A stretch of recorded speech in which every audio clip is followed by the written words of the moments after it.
Hello friends, स्वागत है आपका मेरे यूट्यूब चैनल दीप क्लासेस में, जिसमें हमारा आज का टॉपिक है कोश के विभिन्न प्रकार। हमारा आज का टॉपिक स्टार्ट करने से पहले अगर आप हमारे यूट्यूब चैनल पर नए हैं या आपने अभी तक हमारे यूट्यूब चैनल को सब्सक्राइब नहीं किया है तो इसे सब्सक्राइब करें, जिससे हमारे आने वाले वीडियो के नोटिफिकेशंस आप तक पहुंच सके। चलिए अब हम अपना टॉपिक स्टार्ट करते हैं।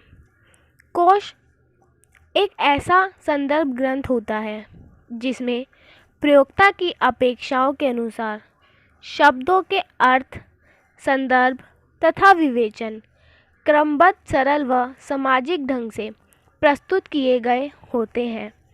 आवश्यकता पड़ने पर चित्र आदि की मदद से कोश में शब्द प्रविष्टि को स्पष्ट किया जाता है।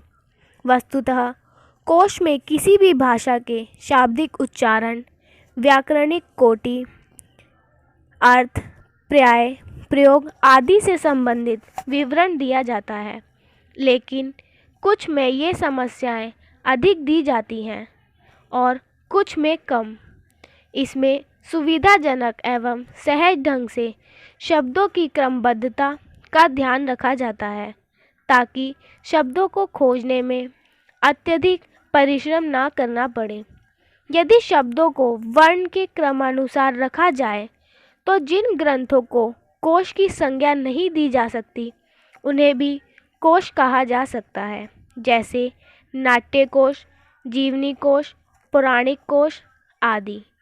चूँकि कोश निर्माण की प्रक्रिया कोशों के प्रकार पर ही निर्भर है, इसलिए कोशों का वर्गीकरण किसी भी भाषा भाषी समुदाय के लिए अत्यंत ही महत्वपूर्ण है।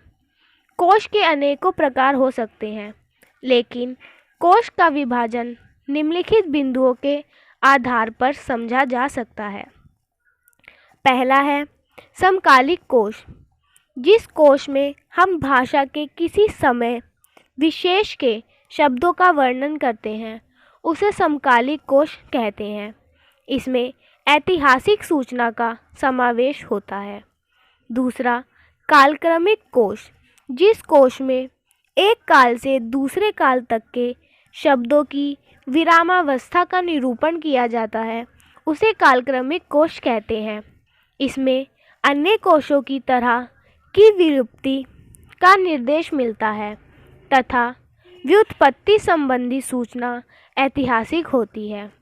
बात की जाए समकालिक कोशों के प्रकार की तो इसके विभिन्न प्रकार हैं। पहला, सामान्य कोश। इसमें भाषा के सामान्य प्रयोग पर बल दिया जाता है ताकि आम पाठक भी इसे आसानी से समझ जाएं। इस कोश में भाषा के सभी प्रकार के शब्द लिए जाते हैं और उन शब्दों के साधारण और सामान्य प्रचलित अर्थ दिए जाते हैं। दूसरा है विशिष्ट कोश। इस प्रकार के कोश में शब्दों के रूप, उनके अर्थ, प्रयोग का क्षेत्र आदि आता है, जैसे बोली कोश, पर्याय कोश आदि। विशिष्ट कोश के दो विभाग हैं। तीसरा है बोली कोश। इस प्रकार के कोश में एक बोली में प्राय शब्दों का वर्णन भी होता है तथा अनेक बोलियों के शब्दों का भी वर्णन होता है।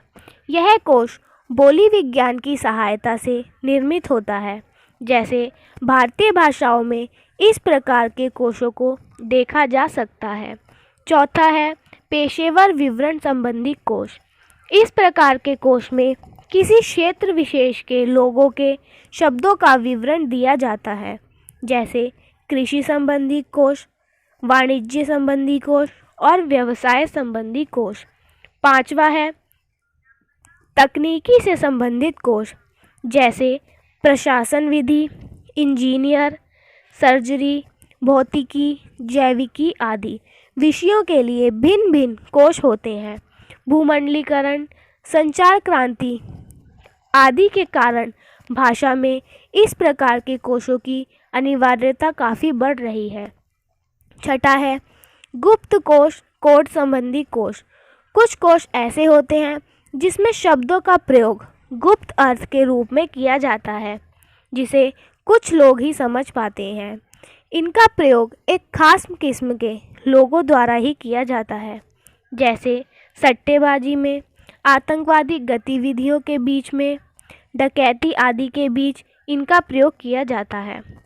अध्येता कोश के शब्दों के प्रयोग पर काफ़ी बल दिया जाता है, क्योंकि शिक्षार्थी पाठक के शब्दों का वास्तविक संदर्भ समझने में किसी प्रकार की कठिनाई का सामना नहीं करना पड़े। इसमें भाषा अधिगम के लिए जिन शब्दों की आवश्यकता होती है उन्हें ही अर्थ के रूप में प्रकट किया जाता है। सरल शब्दों को पहले लिया जाता है तथा विशेष शब्दों को बाद में। इसी प्रकार भाषी कोश, बहुभाषी कोश, द्विभाषी कोश, मुहावरा कोश, लोकोक्ति कोश आदि कोश विज्ञान के अंतर्गत ही आते हैं। बात की जाए भाषिक तत्वों के आधार पर भी कोश के निम्नलिखित प्रकार हैं। पहला, उच्चारण कोश। जिन कोश में शब्दों का मानक रूप में उच्चारण किया जाता है वह उच्चारण कोश कहलाते हैं।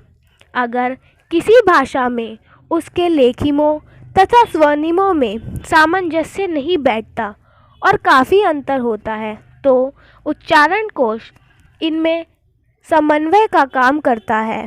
जैसे दीम शिप्तस का हिंदी का उच्चारण कोश प्रसिद्ध है। दूसरा है व्याकरणिक कोश।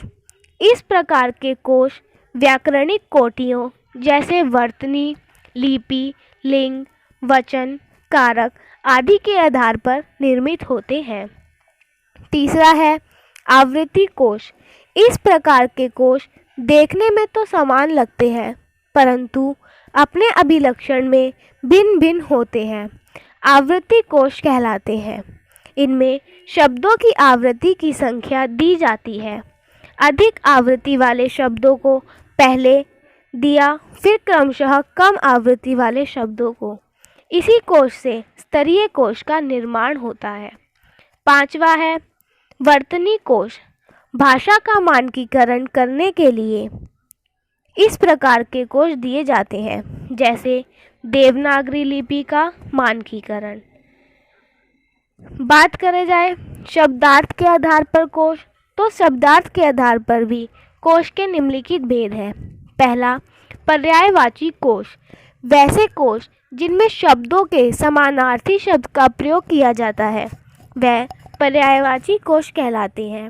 इन पर्यायवाची शब्दों में कोई एक शब्द सामान्य होता है लेकिन उसका प्रयोग अधिक होता है, जैसे आँख, नयन, लोचन, विलोचन, नेत्र आदि। वास्तव में पर्याय कोशों के द्वारा ही कोश का निर्माण संभव है, जैसे विश्व हिंदी कोश और अमर कोश आदि। दूसरा, कृति कोश। जब किसी कोश में किसी लेखक की कृतियों में प्रयुक्त सभी शब्दों का वर्णन होता है तो उसे कृति कोश कहा जाता है। इस प्रकार के कोश ऐतिहासिक कोश के निर्माण में सहायक होते हैं, जैसे मानस कोश, सूरसागर कोश, जीवन विज्ञान कोश आदि। तीसरा है विलोम कोश। जिन कोशों में शब्दों को विपरीतार्थ रूप में प्रयुक्त किया जाता है उसे विलोम कोश कहते हैं, जैसे दिन रात, दिवस रात्रि, अंधकार प्रकाश, अमीर गरीब आदि। फोर्थ है अधिगम कोश। कुछ कोश ऐसे भी होते हैं जिनका हमारे जीवन में काफ़ी महत्व बढ़ता जा रहा है। ऐसे कोश भाषा अधिगम में अपनी अनिवार्य भूमिका निभाते हैं, अतः उन्हें अध्येता कोश, अधिगम कोश कहा जाता है। अध्येता कोश के भी दो भेद हो सकते हैं। पहला, साधारण शिक्षार्थी कोश। इसमें सभी प्रकार के शब्द समाहित होते हैं। दूसरा, विशिष्ट शिक्षार्थी कोश। इसमें किसी प्रकार के शब्दों को ही दिया जाता है, जैसे विशेषण पदों का कोश, वाच्य पदों का कोश आदि। अध्येता कोश की शब्द संख्या सीमित होती है। क्षेत्रीय कलात्मक भाव वाले शब्दों का प्रयोग नहीं किया जाता है, साथ ही पुराने शब्दों को भी शामिल नहीं किया जाता है। अतः निष्कर्ष में हम यह कह सकते हैं कि कोश के अनेकानेक प्रकार हैं जो शिक्षण परीक्षण से लेकर हमारी समस्त गतिविधियों में अपना एक महत्वपूर्ण स्थान रखते हैं। फ्रेंड्स, हमारा आज का टॉपिक यहीं ख़त्म होता है, जिसमें हमने जाना कोश के विभिन्न प्रकारों के बारे में। अगर हमारा आज का ये टॉपिक पसंद आया हो तो वीडियो को लाइक एंड शेयर ज़रूर करें और हमारे चैनल को सब्सक्राइब करें। Thank you for watching.